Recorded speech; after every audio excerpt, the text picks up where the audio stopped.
Finding research, I think, is something that Tiffany and I both really enjoy talking about and working with students on. So we're excited to have you with us today. Before we get started, I want to remind you of the remaining webinars we have in this series. This is the Berkeley Engineering Community College webinar series, which is a mouthful, but basically it's 2 months full of events to help community college students learn about and prepare for transfer. Ideally to Berkeley Engineering, but I think a lot of this information, especially the information today, is helpful for all students. So on Tuesday, we have a faculty talk from Dr. Sherburne, who is actually a former transfer student from American River College, who is now a professor. And then the following week, there'll be a peer application workshop with the Society of Women Engineers that's open to all genders. And then we will have a session about internship recruitment. We also have some major specific sessions. So if you want to learn more about engineering science, material science and engineering, and industrial engineering and operations research, these sessions will be a really good way to learn more about our smaller majors or majors that we don't learn about very easily in community college. And to see what exists in those opportunities here at Berkeley. These are especially exciting because they are Berkeley professors and students putting these on for you all.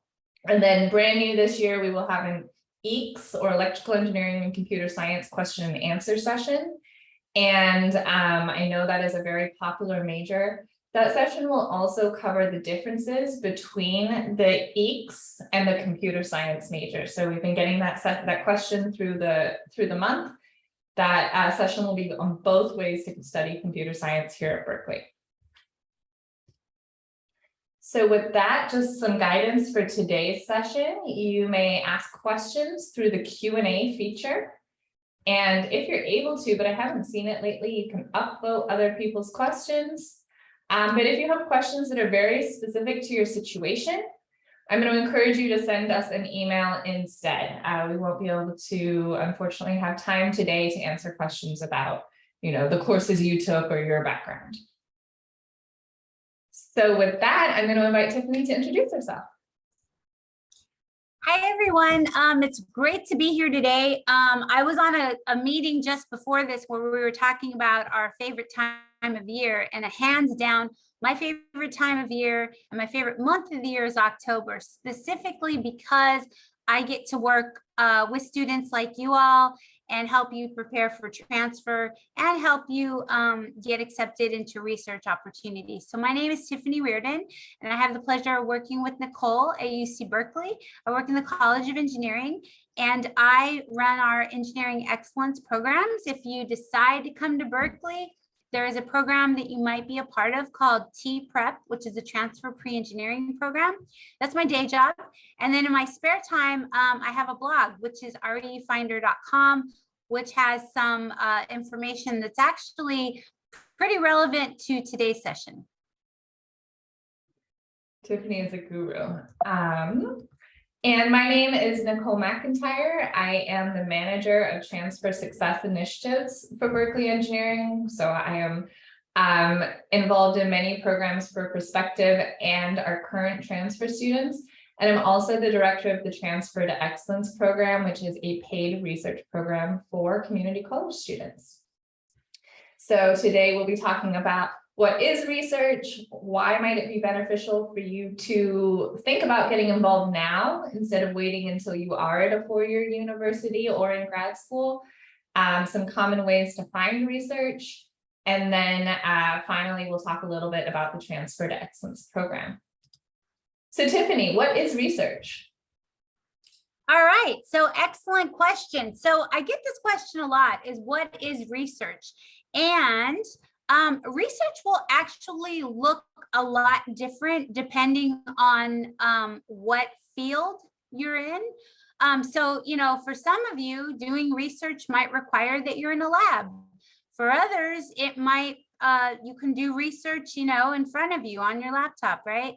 And certainly throughout the pandemic, how you do research, definitely, just because we were remote, research was still going on. So really research, how you do research will vary. But in regards to what is research, Research is, and if you can just put the next slide, thank you. So it's a gathering of data.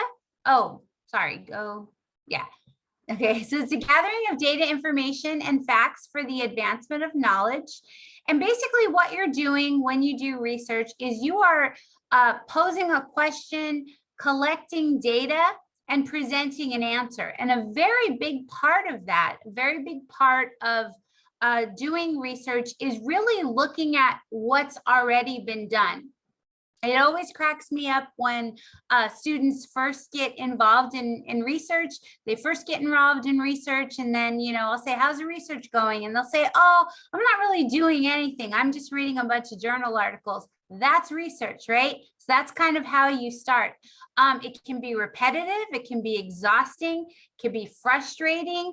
One of the things that for some students is exciting is that we don't know the answer, right?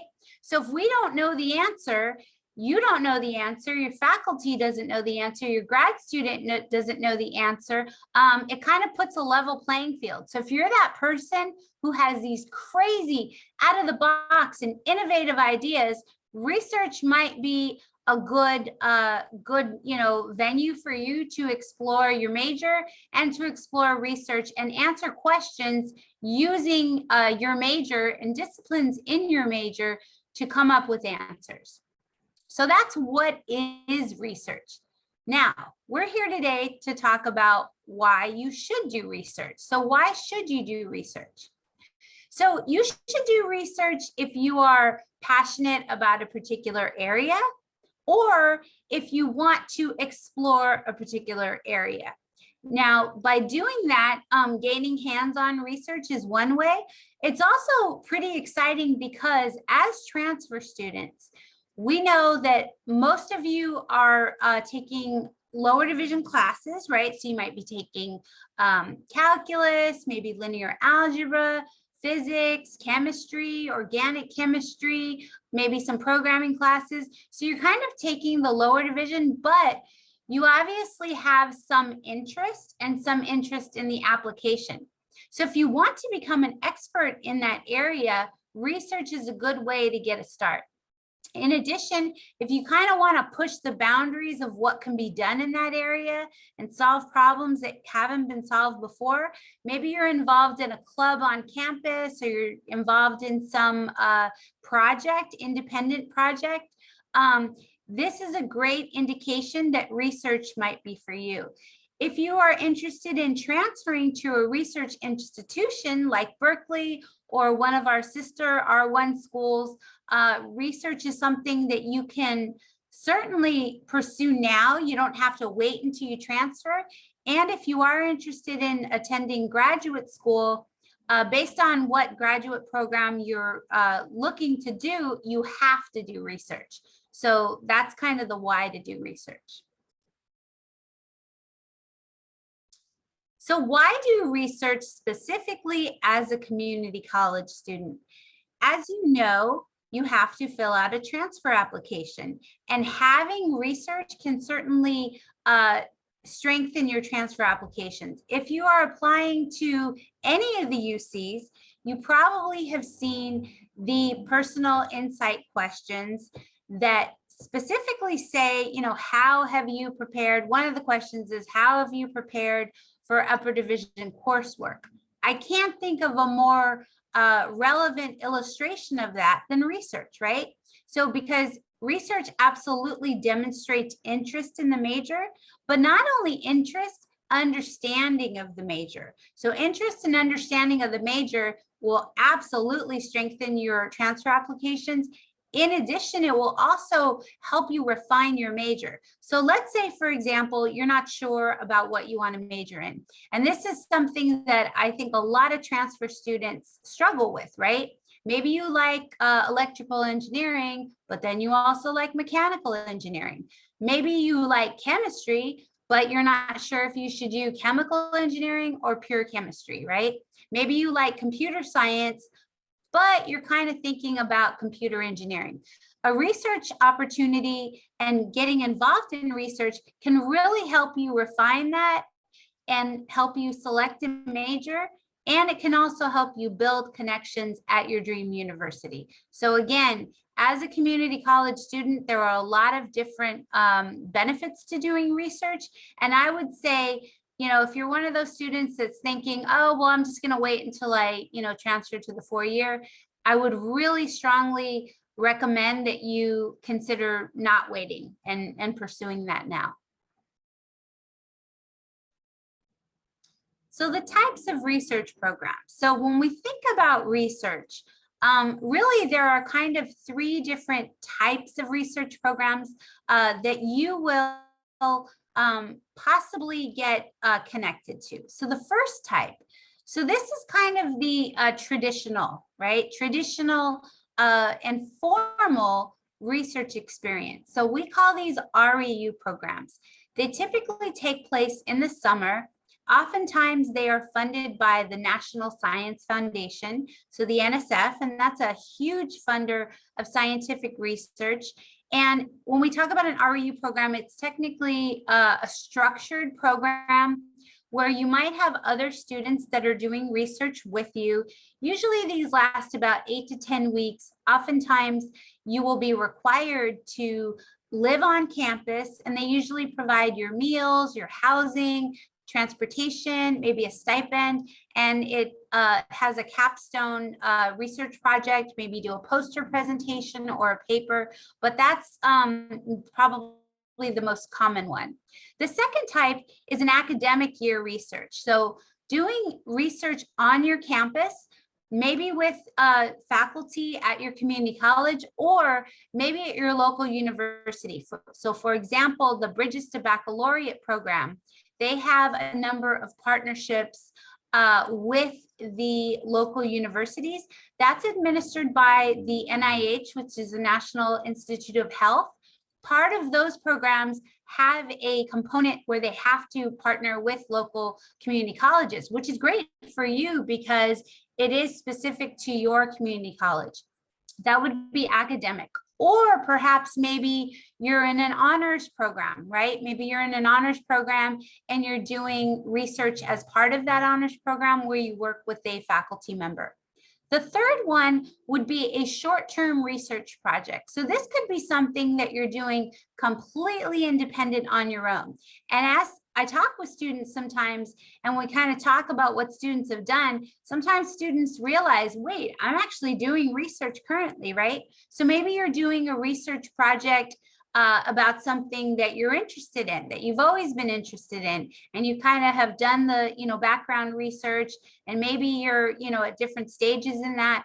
But those would be the 3 types of research that you can pursue as a community college student. So how do you find research? Again, there are multiple ways, but for the purposes of efficiency, we are actually promoting 3 different search engines, if you will, that will give you kind of a menu of options. So the first one is Pathways to Science. So Pathways to Science is a really good website, and you can narrow your search by region. So let's say, for example, you want to stay in California, right? You only want to stay in California, and you only want to do research that's related to robotics, right? So you can filter it that way. So Pathways to Science would be a good one. Also, Pathways to Science is really good because let's say that you have younger siblings or cousins or, young people in your life. If you have, K-12 folks, they do have a K-12 place where you can look at opportunities. So that's a good one.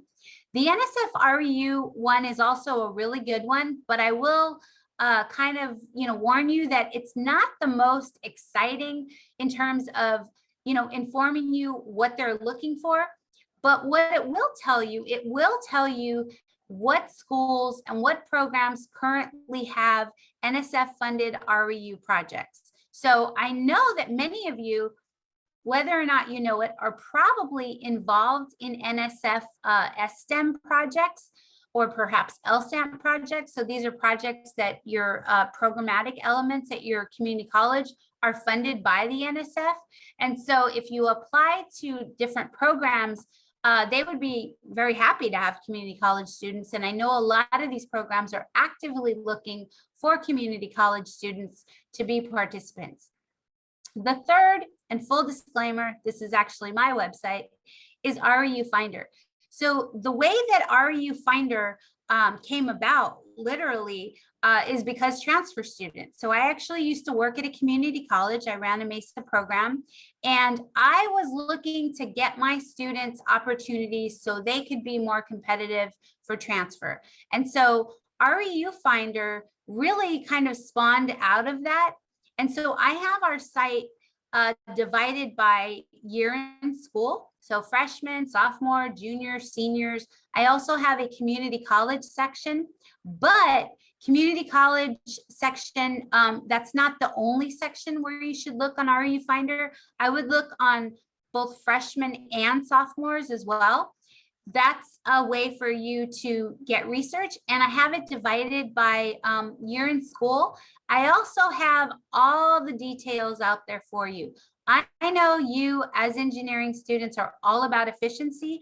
So I have not only the GPA, but I also have the citizenship requirements, the deadline, and what they're looking for. So you can kind of see it there, and you don't have to, kind of waste time Googling programs.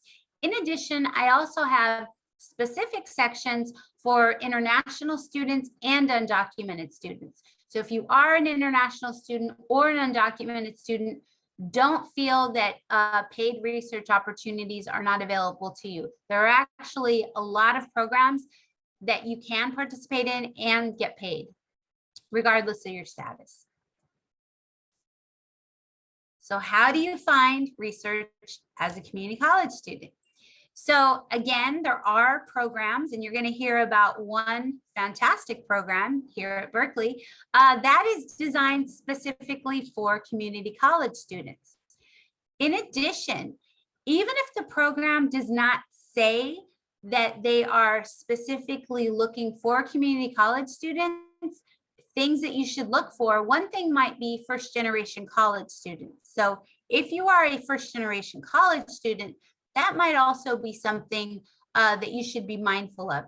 And for the purposes of defining what a first generation college student is, when we say first generation college student, we're looking for students who are the first person in their family to attend university. So for example, if neither one of your parents graduated and attended college and graduated and got their baccalaureate degrees in the United States. So neither of your parents attended, for their baccalaureate, for their bachelor's degree in the United States. So maybe your parents graduated from college in the Philippines, or maybe they, graduated and they went to school in Mexico, right? Maybe your brother has a college degree, but your parents do not. It doesn't matter your siblings. We're talking about your parental level of education. In addition, if you have a parent who is not involved in your life, maybe they did go to college, but if they are not involved in your life, then technically you still are a first generation college student. Aside from first gen students, US veterans, we have a number of US veterans in our programs here at UC Berkeley, and we love our veterans. They come with a lot of experience. They get very heavily recruited for research positions and for internships. So if you are a US veteran, you might see that some of the programs specifically look for US vets. Last but definitely not least, if it says students from institutions with limited research opportunities, right? So students from schools with limited research opportunities, that's community college, right? So any of these criteria, if you see that, apply. Tiffany, quick clarifying question. People are confirming if their family attended or graduated from schools in other countries, they are still considered first gen?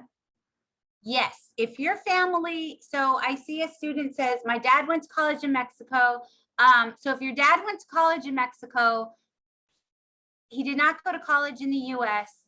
If your parents went to school in a different country, then yes, you are considered first gen, because your family, has not, doesn't have the experience to help you navigate the higher education system in the US. So you are considered a first generation college student. So if you see programs, if you see programs or research opportunities, scholarships, looking for first gen, yes, then indicate that you are first gen.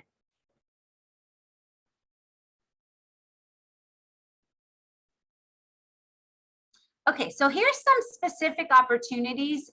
We're going to hear a lot about the last one, but just to give you kind of a quick and brief preview, the Lawrence Berkeley National Lab. So they have what's called the Community College Institute.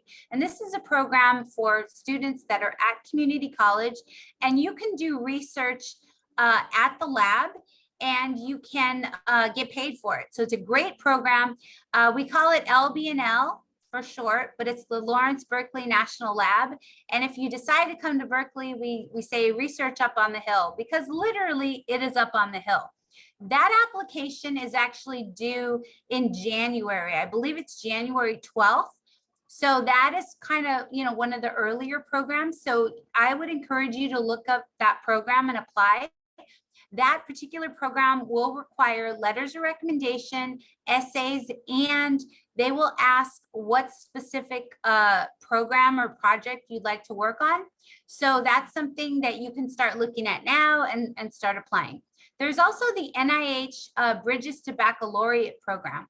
So if you have a university near you, very likely that has an NIH program, they will have partnerships with schools. So for example, I don't know, I know this bunch of the CSUs down south. I think Cal State LA is one of the schools that has a Bridges to Baccalaureate program, and thus nearby community colleges are partnerships, meaning that students that attend those schools will receive funding for research. And so it's to build upon that network of regional community colleges. NASA has a whole community college aerospace scholars program, which is amazing, because not only as a community college student can you apply for that program, but you can also apply to the blanket of NASA programs that they have for students. And then of course, TTE, and you're going to hear a lot about TTE. So save the date, because I'm pretty excited about this actually. So through REU Finder, we're going to be putting together a virtual summer research program showcase. So much like this, where we're in a Zoom setting, in this case, you'll be able to talk directly to programs. So directly to programs that are running REUs, and ask them questions about the program. Now, some of the programs will be having former students come and talk to students about the programs. You'll be able to upload your resume, get contacted by potential programs. It's free, 100% free. You do not have to pay for this. And it'll be on Thursday, December 1st, which I think is a really good date, because it will give you plenty of time to prepare your applications. As I said, most of them are due in the spring. Some of them aren't even opening up until December 1st, although the majority of them tend to open up on November 1st. But this is a great opportunity to connect with folks that are running these programs and have any questions answered before you apply. Now, this kind of concludes the general portion of the program of how to find research. Full disclosure, I think TTE, and I'm not just saying this because Nicole is here, I think TTE is an amazing, phenomenal program. And I actually rely on this program to get really strong students for T-Prep, because guess what? If you decide to apply to the Transfer to Excellence program and you're accepted, and you do the program and you decide to come to UC Berkeley, you will have automatic admission in the T-Prep program. That's how much I really, really admire this program. And I've seen some fantastic mentors and some fantastic researchers. Fun fact, some of the students that were on the slides that Nicole shared, those are actual TTE students that are now Berkeley students. So if you decide to do TTE, this program is a remarkable program for introducing you to research and really honing your skills, not only as a researcher, but I would also say as an engineering student. Our TTE interns that come to Berkeley tend to do very, very well. And I'll hand it over to Nicole. Thank you, Tiffany. What a plug. Before we move on, I want to acknowledge that there are lots of questions in the chat about first gen status. This is not a webinar on first gen status, so that is not how we'll be using our time. And I encourage you to, do your own research as you apply to programs, find out how they define first generation, and maybe focus back on getting the attention out of this webinar that we are trying to share with you all. I find sometimes during these sessions, students get so busy in the chat that they ask questions that have already been answered in the presentation. But yes, first generation, there's some definitions that are used in different places. And so if you have concerns, you can always double check what the application is, defining as first generation. And that's not, to dismiss the fact that someone whose parents have not gone to college or maybe even high school doesn't have a very different experience than someone whose parents have a PhD from another country. So with that, I'm really excited to talk about TTE. I'm going to be giving this presentation many, many times over the coming months, but this is the first time that I'm giving it for this coming summer, so it's a big deal. Your questions in the chat will be asked in the presentation, so I ask you to please be patient. But what is TTE? TTE is an example of that REU program, that first category that Tiffany presented. It's a summer research program, and it's intended to inspire California community college students to ultimately transfer and complete their bachelor's degree in science and engineering. I think that's a little condescending. I think most community college students are already inspired to transfer. So for me, the goals are more specifically to introduce students to research, to help them prepare for transfer, and to encourage students to start thinking about a future in research and/or graduate study. Because as Tiffany said, if you are someone who is talking about getting a master's, thinking about getting a PhD, doing research is central to that. As you see on the slide, it is for California community college students. So if you are not a student from the California community college system, you unfortunately are not eligible to participate. The program is 9 weeks long. In 2023, it will be from June 9th to August 12th, and it is on the UC Berkeley campus. So we house all of our interns at the UC Berkeley International House, which has a dining hall that all the meals are included. The International House has a nice view of the bay and the Golden Gate Bridge and the San Francisco skyline. And we also allow up to $300 for travel to the campus for your summer and pay students a $3,600 stipend. So our hope is that you don't have to choose between working at Target this summer or, preparing for transfer, but that you can make some money and also have your living expenses covered by doing research. The meat of the program is really working on an independent research project under the mentorship of UC Berkeley professors, postdocs, and graduate students. So there are all these great program components that I will talk about, but ultimately students are spending 30, 40 hours a week working on a project, trying to get results by the end of week 9. And they're being trained for that and supervised for that by our professors and our graduate students. So you're not washing beakers and debugging code, you're working on a project from start to finish. In addition to that research project, we have seminars to help participants prepare for career and for transfer. We have community building activities because, these are your colleagues now this summer and you're all away from home together. But also these people will be your colleagues once you transfer and once you get into industry or graduate school. Additionally, our participants are enrolled in the TAP program, which is the Transfer Alliance Project. This is really special advising to help students prepare for transfer to Berkeley, and it continues into the academic year. So it's not just the summer, but it's during the academic year once you return to community college. And also we have an online mentoring program that continues for the year following the program. One cool thing about this slide, this top photo is Sela Murphy, who was an intern this summer from Pasadena City College. And the person on the bottom is Ted Yera, who interned in 2019. And that woman next to him is actually Jennifer Doudna. That's his faculty mentor. And she went on to win a Nobel Prize the following year. And he transferred to Berkeley and has continued to do research in her lab and also now at UCSF. So as a community college student with no research experience, he worked with a Nobel Prize winner on pushing forward her research.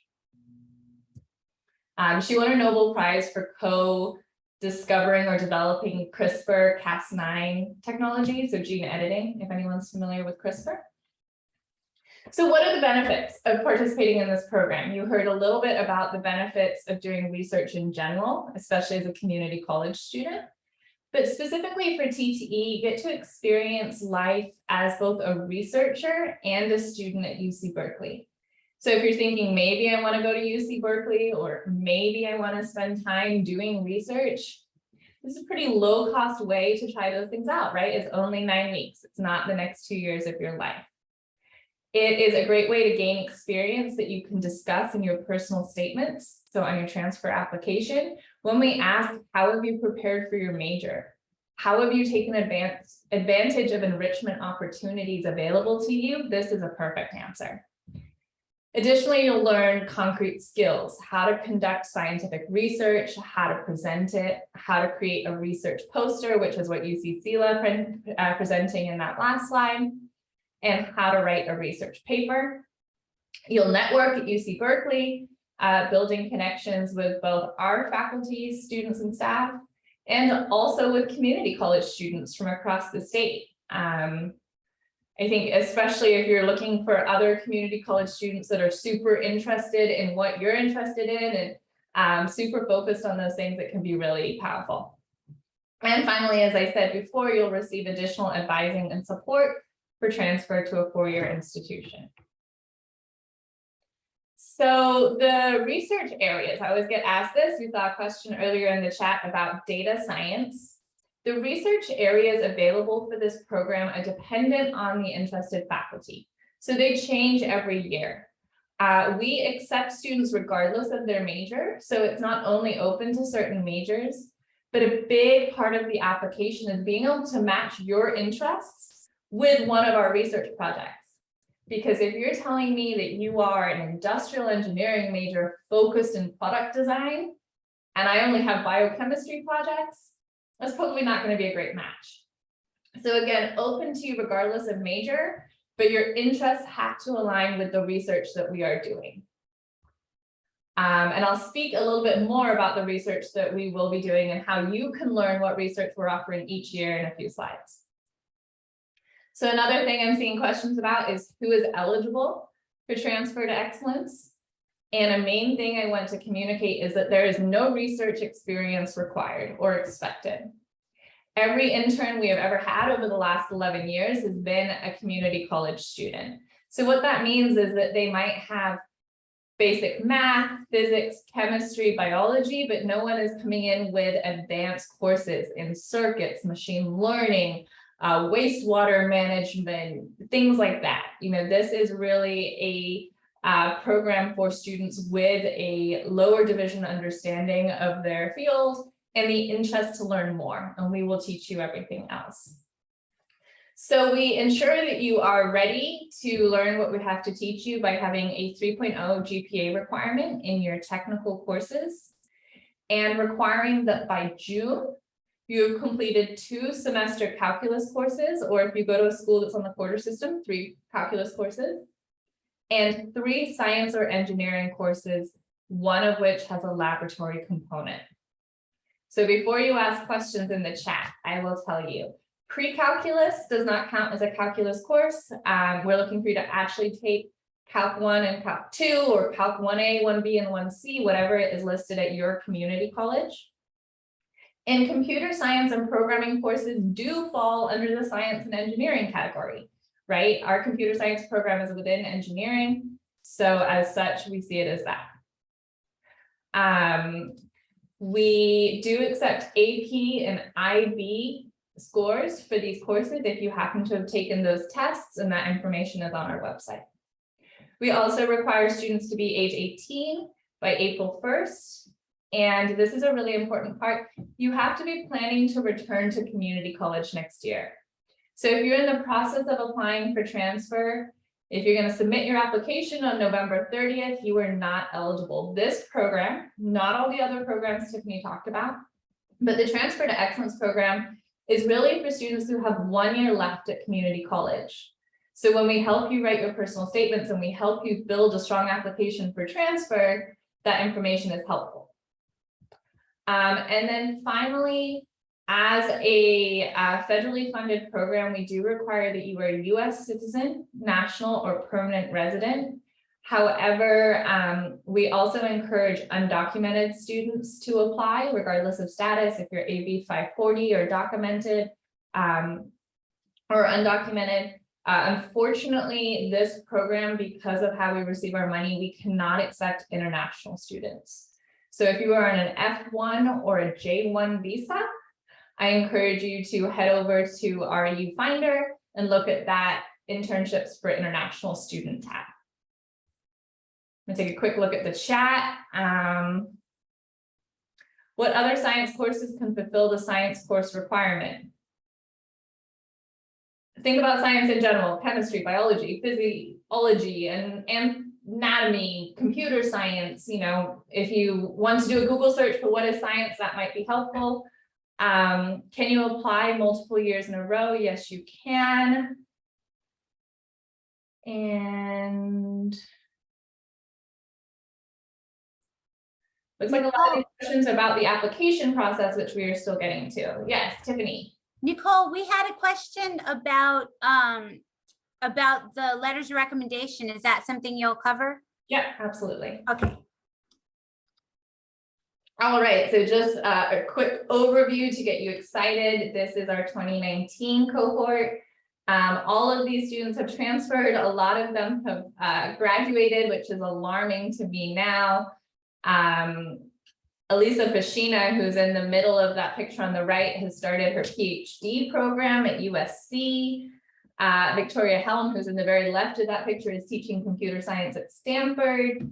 Yeah, really cool to see how this program affected these students and put them on the trajectory to continue to build or change their career in science. Harut and David, who are in the top right of the big picture, they're now both software developers at Google in Seattle.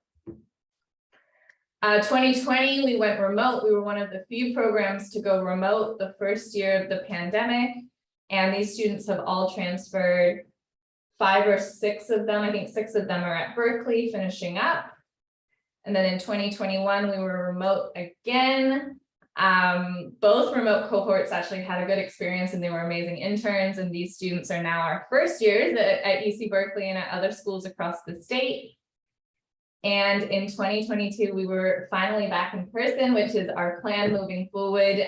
Should everything stay the same or improve in regards to the pandemic, these students lived on campus and will be preparing for transfer shortly. I'm actually leaving on Tuesday because half of our cohort was accepted to present their research at a conference in Puerto Rico, the Society for the Advancement of Chicanos and Native Americans in STEM. And we're able to pay their full cost of trip to Puerto Rico to present their research to scientists and engineers from across the country, which is really, really exciting. So I'm going to give you a minute to read these wonderful endorsements while I peruse the Q&A again.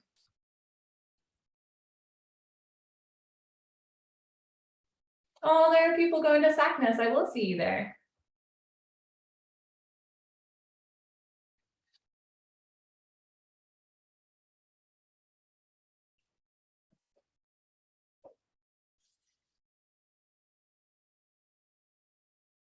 We have a question, would biotechnology be a course recommended to take if the school offers? I encourage you to take the courses that you need for transfer and that are interesting to you.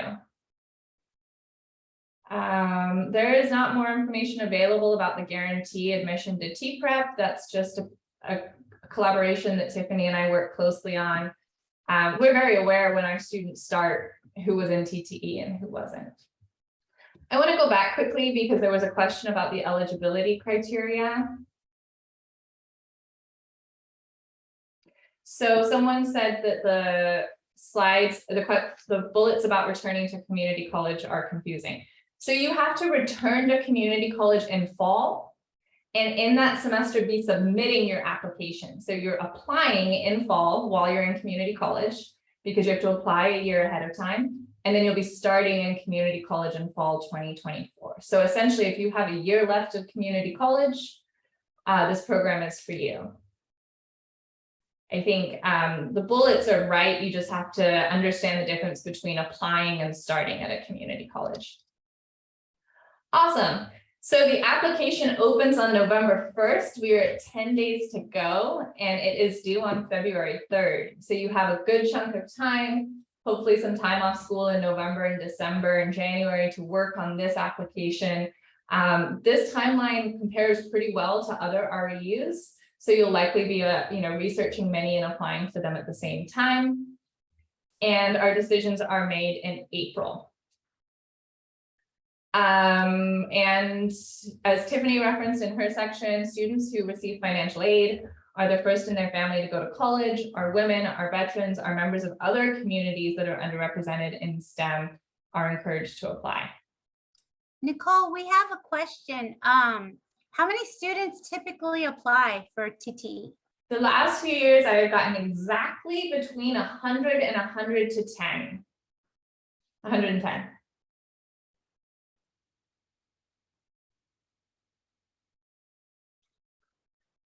Okay, I'm going to keep going through the application advice, and then at the end, I'll wrap up with questions. So strategies for applying to any of these programs. Again, this is relevant to all these programs that Tiffany talked about, not just mine. So if you tuned out because you're not eligible for TTE, tune back in. This will be helpful. Number one, do your research. You are applying for a research program, and when people like Tiffany and I review applications, one of the biggest things we're looking for is someone who is resourceful and shows that they can do research. If you are telling me that you really want to come do research at Berkeley, but then you're telling me that you're interested in research in a major that doesn't exist here, that doesn't help align that you are a good researcher. So go through the program websites and learn which research areas exist and which ones you're interested in, and look at past student projects and see which ones you're interested in. It actually makes life a lot easier for everyone if you explicitly tell us. A big part of the application review process is us trying to match you with projects and labs. So if you tell us, I'm really interested in electrical engineering, and I like the work that students A, B, and C did on carbon nanotubes, because I see the real world applications, I'd really like to, continue that research. That's an excellent answer. And then research the faculty and the projects that are happening. If you're, arguing that you should be selected over 100 other students to go work with a professor, hopefully you've tried to read a little bit about them and their work. Number two, read the application. These applications can be quite lengthy, so read them ahead of time to figure out what needs to be done. It sounds like some of you already know there are letters of recommendation. That's awesome. And so you have an idea of how long it's going to take. Again, when we're hiring research interns, we're not just looking for people who can do research, but people who follow directions and deadlines. Because I don't want you to go into a lab and set it on fire and me be responsible, and I don't want you to miss your professor's deadlines. So you really want to show that you can follow instructions as they are stated, and that you get it in on time. I do not review applications that don't follow instructions and don't meet deadlines, period. So this is an example of how to do your research. For example, our website for Transfer to Excellence is engineering.berkeley.edu/TTE. Once you go to that website, you're going to read a little bit about it, see some fun facts. And right here under exciting research areas, I've got a link to potential faculty hosts and another link to past intern projects. This is where you're going to start your research. So under potential faculty hosts, you've got a little bit of information about the professors. You might rule some people out immediately. If they're not aligned with your interest, you are a hardware person and they are doing life sciences and plants, you might not learn about them.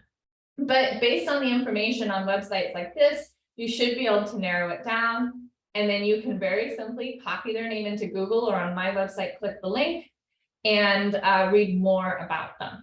Some of it is going to be intimidating and foreign. That is totally okay. These things aren't written for like a freshman or sophomore college level of understanding. So please don't be scared off. Just do your best to try to get through some of the information and understand it. As you see, this website is not updated for 2023 yet. If I ask faculty to participate now, they have too much time for their life to change. So stay tuned for me to update our hosts in the future. But we have a lot of repeat hosts. So chances are the hosts from last year and the last couple of years are very likely to come back. If you go back and hit the past intern project, you can see a full database of 10 years of transfer to excellence research projects. So this is a sample of last year's, and you'll see where that arrow points, you can even read the research poster.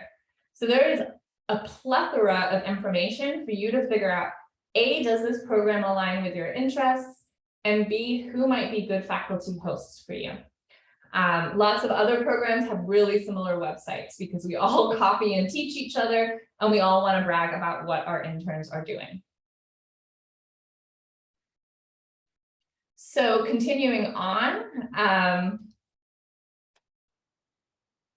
we ask for 2 essays, kind of 2.5. The first is, what are you interested in researching? So that's what we just talked about. That's the first half. The first main essay is a maximum of 500 words, so it's not long. And it's, please explain why you wish to conduct summer research and how this relates to your overall interests and goals, including your transfer plans, and specifically how you think the research opportunity will benefit you. So you're probably not ready to apply, but you might be ready to just start reflecting on this while you're driving, while you're showering, while you're working, to think about what are the actual reasons you want to do research. And Tiffany gave you some great answers to start with. Essay 2 is more about overcoming challenges. So we want to hear about a major challenge and how you've encountered it in your life, how you overcame it, and what you learned about yourself as a result of the experience. Doing research at UC Berkeley is hard. If being here were easy, and if the standard of learning and material was easy, we wouldn't have the reputation that we have, unfortunately. So we, it can be a really hard program, and I want to warn you about that, which is why we're looking for students who are resourceful, who are resilient, who are able to, take advantage of resources that exist and overcome, difficult times or disappointments, and who are able to apply that in this experience if needed. We're also looking for 2 letters of recommendation. I know there are some questions in the chat, so add to it if I don't cover it, Tiffany, but these can be written by anyone. There are no rules. But I think you should think about who is best going to write a letter of recommendation for each opportunity. If you were applying for a research position in science, one of your science professors is probably going to be able to write a more relevant letter than your old babysitter, for example, or your boss at Target. So really think about, if professors of engineering are reading this letter, who is going to best be able to speak to my relevant skills and how I have potential to be a successful researcher. I would say have at least one be from a scientist, engineer, professor. If the other one is maybe your community college counselor, a MESA counselor, a supervisor, they often can speak a little bit more to like your personality. And then have a think about how to approach teachers. You've got a deadline, so you want to apply, talk to them ahead of time. And I want to encourage you to share information about yourself when you make that ask. It is totally acceptable to share your transcript, to share your application essays, to tell them, hey, not only am I in the front row of your physics class, but I also work 5 a.m. shifts at Starbucks, or hey, did you know I have 3 kids? You know, anything like that. So set yourself up for success by asking early, asking appropriate people, and giving them lots of information. And then finally, we ask for up to 5 pages of sample work. That is just literally as it sounds, a sample of your work. Again, think about what is best going to be relevant to this position, probably something from a math or a science or an engineering course, and make sure you follow instructions. Nothing frustrates me more than when someone submits 300 pages of sample work and crashes the whole system. And ask questions if you're unsure. You know, this is due in February. You've got lots of time. You all have my email address. Make sure you're getting the information that you need. So we are running close on time. I'm going to pause for questions, but to learn more, visit our website. Lots of your questions are answered on our website, and you are also welcome to email me. Again, we have webinars upcoming. And the recording of this session will be at engineering.berkeley.edu/cc, which is where everything related to this webinar session is. And you will be able to access that next month. Whew, it's a lot of information to cover. So there was the question, would a first-year community college transfer student be a competitive applicant for TTE? So starting the first year. They can be. We had a handful of first-year students this past summer, at least one of which I can think of is coming to the conference in Puerto Rico. The application is due in February. It is not a rolling admission. I am not going to look at those applications until February. So it is in everyone's best interest to wait until you have your fall grades. You know, add those into your GPA, have them on your application so we know that you're taking the classes. And also wait until the website's updated so you know which faculty are going to be hosting people so you can write more custom essays. So I think, you know, if you are really interested in research and you're able to speak about that and you're able to get through math and science courses in your first year, you could definitely be competitive. Would you accept letters from high school teachers? I would, but that's not going to be as competitive as we talked about in our first webinar. Once you are a community college student, you know, we're reviewing you as a college student, not as a high schooler. So like one, especially if you're first year, would be acceptable. But, you know, if you're arguing that you are going to be a good researcher involved in a lab with professors, I really encourage you to start getting to know and networking with the people at your college. Because we aren't in high school anymore and it's important for us to move forward. I also see a question about how many students get admitted. It has varied from 15 to 20 in the last 5 years or so. So 110 applications, 15 to 20 admitted.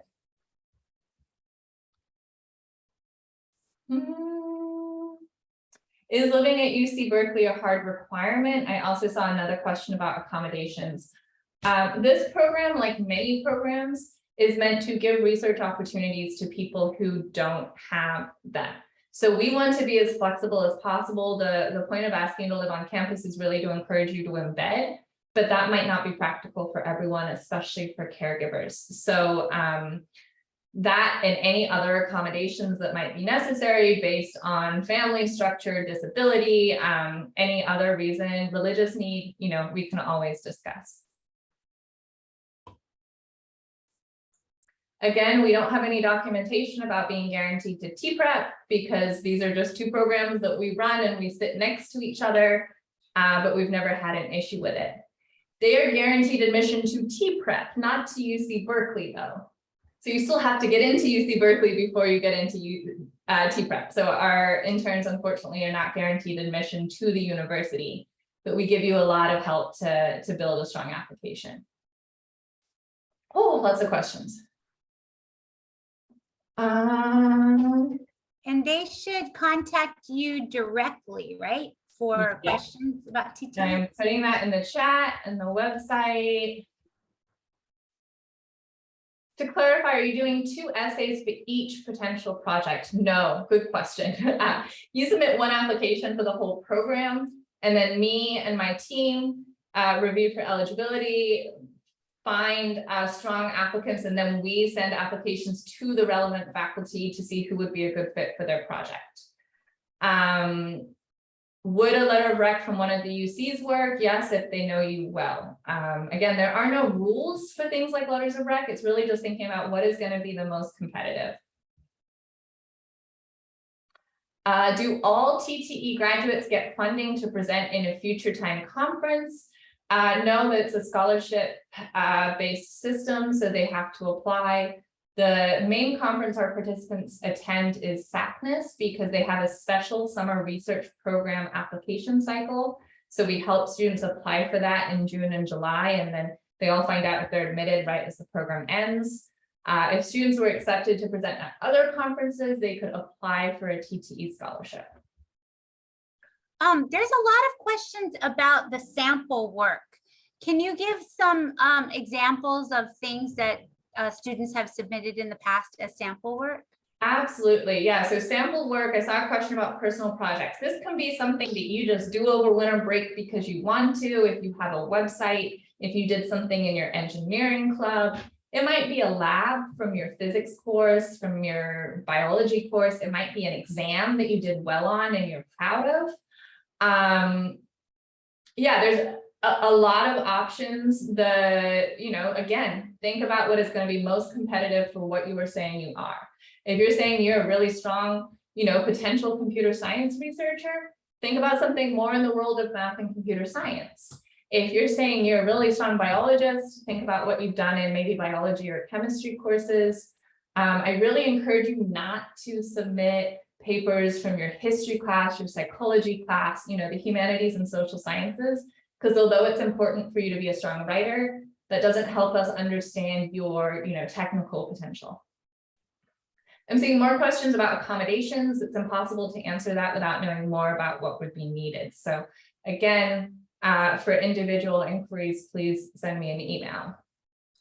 What would you say sets students apart? Because you get a lot of applications, but what really makes a competitive applicant? Showing that a student is really interested in research, not I want to build an application or I have nothing else to do this summer, but understanding showing that you understand the applications of research and that this might be a part of your future, whether that's once you transfer, getting a PhD, and then also that research component of building a strong application, because it shows that you are committed to your application, that you're resourceful, that you will struggle with difficult concepts. If you tell me that, this work someone did is interesting, that's really going to help. I get applications where people tell me all about work at Stanford. That's great. Apply to Stanford. So yeah, really tailoring the application. And I think that applies for everyone. And then it goes to the faculty for review and they look at the whole application as well. I will acknowledge that some faculty have additional things that they're looking for, most specifically math courses or some programming experience. So sometimes a professor will say, I really need someone who's taken multivariable, or I really need someone who's taken linear algebra. I had someone this year who was like hoping to find an athlete who was interested in esports. So that definitely narrowed down the pool. So it varies by project to project, but those are my main pieces of advice. We have a really good question. Yeah. What sets this program apart from other summer research internships, and why should I apply to this one? Great question. I have enough applicants, so if you don't want to apply, you don't have to, but I think this is really the model for many of those other programs. A lot of the other programs are not intended for exclusively community college students. So you might be in them with seniors, with juniors. There's not going to be as much custom support for the transfer process. The research is great, but I think the big thing about this is it is a full wraparound comprehensive program. So you get housing, you get socials, you get field trips, you get transfer advising, you yeah, you're in a cohort with everyone who's in the same position in life as you, but also is equally determined and academically interested, and you're all working towards this next goal. I think the other programs are typically less structured, and they assume you have more background, you understand research better. Yeah. Another thing I forgot to mention is we actually start with a boot camp. So the first week of the program is a research boot camp to help people build those skills to then go into the lab and start with their professor on a strong foot. So I think that I don't know of any other REU program that starts that way. For the most part, they just kind of put you in your lab, tell you to have a good summer, and like maybe you get lunch once or twice. So with that, we are unfortunately out of time. I think it's a really great program. I'm sorry I can't talk more about it and the application process, but we have lots of webinars coming up, and those are on the application, on the website. So come to those or shoot me an email. If you are not eligible for this program, there are so many amazing programs. There are government agencies like the National Science Foundation, the National Institute of Health, and private foundations and universities who are literally pouring millions of dollars into trying to get more people involved in research, because our country needs more highly trained scientists. So people are desperate for researchers and to bring more people into the field. So I encourage you to go to REU Finder, go to Pathways to Science, anything like that, and find research opportunities you might be available for this summer or eligible for. All right, with that, I wish you all a great evening. Thank you so much, Tiffany, for your time and expertise. And join a future webinar or send me an email to learn more about TTE. And we will see you all at the REU Finder Showcase. I'll give you the QR code one last time. And just to clarify, I think a lot of students are thinking that you have to have research experience for a TTE. You do not. You have to have the interest. Yeah. You don't have to have. So maybe it's you're involved in a club. Maybe, you tutor. Maybe you've designed some curriculum to tutor. Maybe you're in a MESA program and you're leading an AEW and you've designed, problems, maybe, right? Nicole just wants to see a sample of your work, but really, we understand that as community college students, you've only taken lower division coursework. So we don't want you to get the impression that you have to have, very advanced coursework. And I will just also add that for the person to add why you should do this program, I think this program is phenomenal because most programs, you do the program and then you leave and you go on to something else. This program is actively recruiting you for UC Berkeley. I know for a fact that Nicole follows up with all of her students, regardless of whether they go to Cal or not. And she has some students that have gone on to T-Prep, gone on to, get really prestigious fellowships, gotten involved in PhD programs. So you're going to get a lot of support through this program. Yeah, I can tell you where every single research intern is right now, for sure. Yeah, I'm sorry. I know we said this is over and anyone that wants to leave, you're welcome to. I think I'll add one more thing. If you look at the website and you see the past research projects, they're really intimidating. Like, these are not undergraduate research projects. These are written at the graduate level. And I can understand that if you read about them, you'd go, oh my God, I don't know what half or 80% of these words mean. I shouldn't even apply. And I just want to emphasize that our participants whose faces are on those pages didn't know what those words meant when they got here either. Like, the point of the program is to introduce you to something new because it's really advanced. It wouldn't be cutting edge if it wasn't advanced. It would just be something in your community college textbook. And to give you lots of training and then to have you struggle with it and work through it so that you can, write a paper like that within 9 weeks. And that's what they did. They went from like physics 1 to writing those papers. All right. Okay. With that, we wish you a good evening. You have my email address. You know where the recording will be. And we will see you on Tuesday for our faculty talk. Thank you, Tiffany. Thanks, Nicole.